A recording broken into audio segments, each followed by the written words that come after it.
is being taken by allies. The boost has been taken by allies.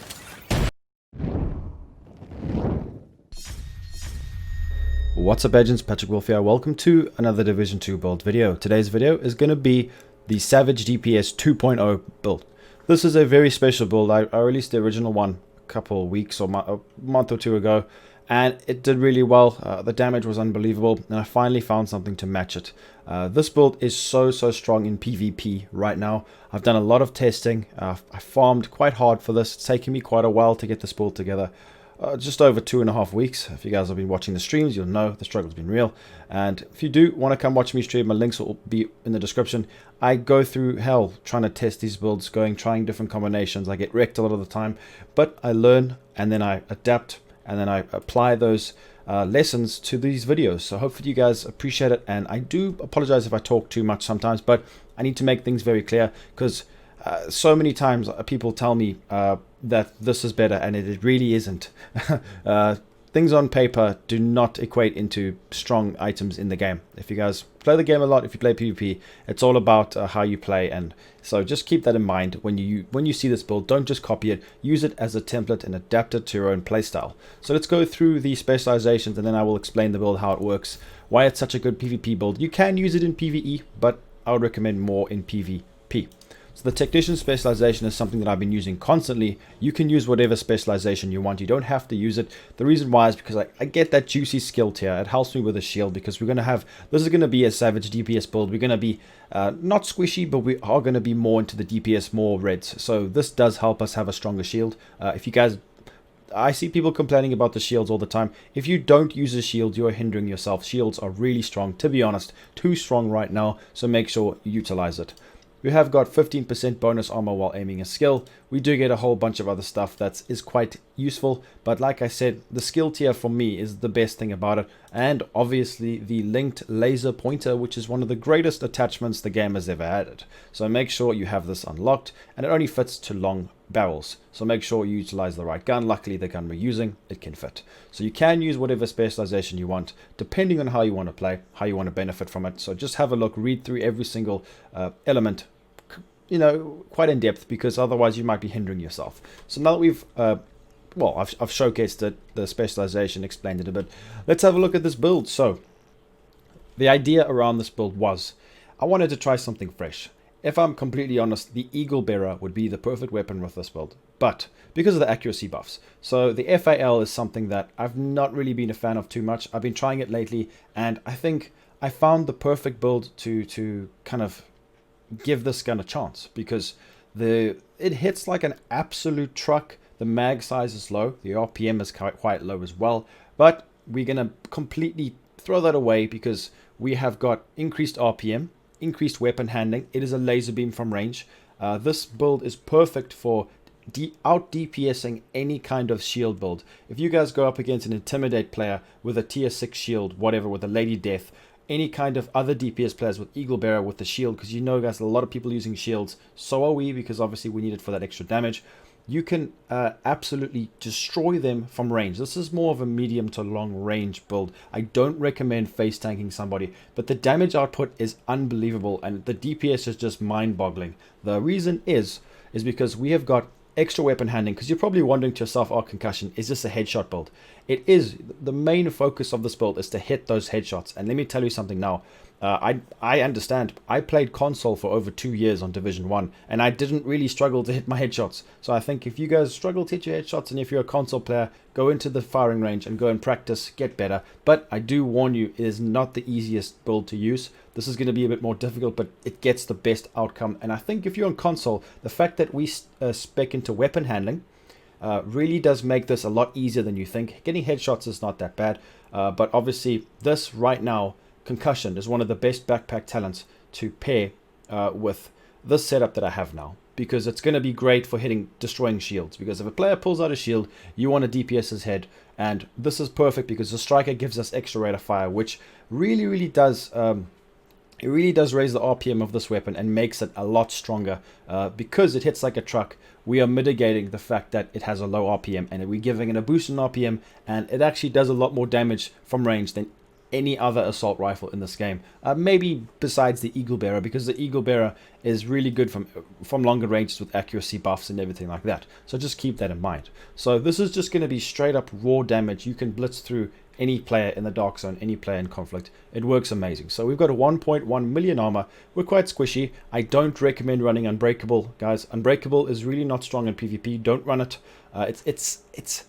The problem is it's only like 45% armor you're getting back. It's really not good. We cannot stack incoming repairs, so I don't recommend running Unbreakable ever. To be honest, on any build these days, if I run it, it'll be just to make a complete tank build, or maybe if you're playing solo and you really need that little bit extra. In PvE, it's definitely viable, but in PvP, I would not recommend it at all. So let's go through each individual piece, but first and foremost, let's go through the weapons.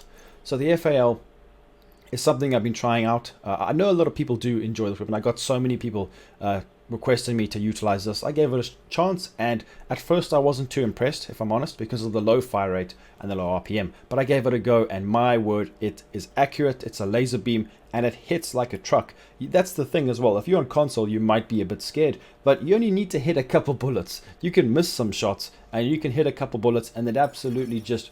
it smacks the player. It's just really good in conjunction with concussion and in sync. The fact that we're going to be getting all that damage, it really makes up for it. So when you mod this, now this is where it gets interesting. So we have got spotter on our chest piece, so we're going to be getting multiplicative damage with in sync and concussion. So here's where it gets a bit complicated, but let me do this first and we get to the backpack. I'll explain why this build is one of the best multiplications of damage you can actually have in PvP right now. Linked laser pointer applies the pulse to any enemy that you aim at, so it's quite important. Plus 20 rounds, crit chance, crit chance, crit chance. We have got maxed out crit chance. We don't want to just focus on headshots as well. You don't even need to hit headshots with this build, you'll still do big damage anyway. So now that we've gone through this, the pestilence is a very, very good secondary. I use this in PvE sometimes as well, because we have got nice weapon handling, we have got higher RPM, we can apply the debuff a lot quicker, so it's just great with this build, and it works great in PvP as well, especially from longer ranges. Like I said, we don't want to get too close because Lady Death is prominent and it's quite difficult to get rid of, so definitely utilize this as your secondary. Pistol, use whatever you want. Alright, so now let me go through the multiplications of this build. So here's where it gets interesting. So spotter is one of the only multiplicative talents in the game. It amplifies total weapon damage, so that's 15%. It did not get nerfed. People keep telling me it got nerfed. It did not get nerfed. The skill damage got brought back to normal. The skill damage was too high, and they've actually just brought it back to the 15%. Spotter is still one of the best talents in the game, and especially for DPS. So when we pulse or when we aim at an enemy, the guy is amplified. We get amplified 15%. Now this stacks and multiplies within sync, which I run with this build. Now the reason why is because damage targets out of cover is the best attribute. It's the highest output of damage because it stacks with that, and in sync actually works with spotter. If you guys didn't know, I did mention this in my anti-meta build. It gives us 30% weapon damage. So when you use a skill, okay, when you pull out your shield, it's going to count as using a skill. So whenever you're using a skill or damaging an enemy with a skill, grants 15% weapon damage. So as soon as you pull out your shield, you get 15% weapon damage, okay? Because you're pulling out your shield. And then when you hit an enemy, right? So when you pull out your shields, you get that weapon damage because you're using a skill. When you shoot the guy, you're getting 15% skill damage, which doesn't matter, but then it doubles to 30% multiplicative damage within sync. And the fact that we combine this with the 3-piece striker means the RPM is increased with that multiplicative damage. Now, it doesn't sound that good, the 15% rate of fire, but it multiplies with it, and it makes it so much stronger than you would believe. If you go in the testing range and you try this for yourself or in PvP, you'll be amazed at the utility and the damage that you can get from this. It actually blew my mind. I didn't really know too much about it, but I couldn't believe how much it actually amplifies with this. So I recommend this setup very much so to everybody. In sync is just too good to pass, and the fact that we get all of that extra damage from the fire rate itself from a hard-hitting assault rifle is just really, really good. So now that we've got that in check, here's the thing, right? So we're getting all that damage from spotter and in sync and whatever. And obviously damage targets out of cover, which is why we have to always run these knee pads, guys. It's just so good that 8%, you cannot pass it up.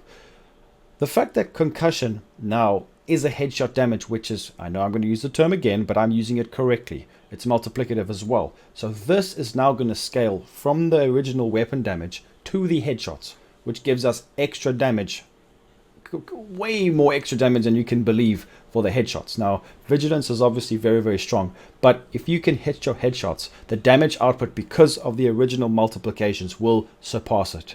And it is not easy. Like I said, you can put vigilance. If you guys don't want to focus on headshots, you don't have to. If you guys are really maybe a new player and your aiming isn't that great, you don't have to use it. But remember, we are going to be utilizing the booster hive, which means we are going to be getting about 40 to 50% weapon handling, maybe about 60, 70% accuracy and stability, which means you will be able to actually use the DPS plus Striker gives us weapon handling. So let's go through every single piece. I know I'm explaining a bit long, but I need to get this out there.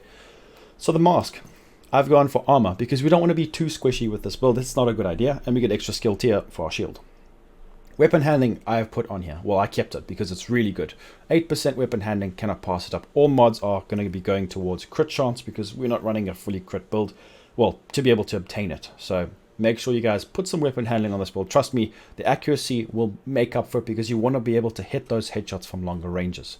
The chest piece is going to be Providence, which is going to give us some extra crit chance as well, and headshot damage, which goes with concussion. Then we're going to be getting Spotter. Amplifies total weapon damage and skill limit 50%. We discussed this already.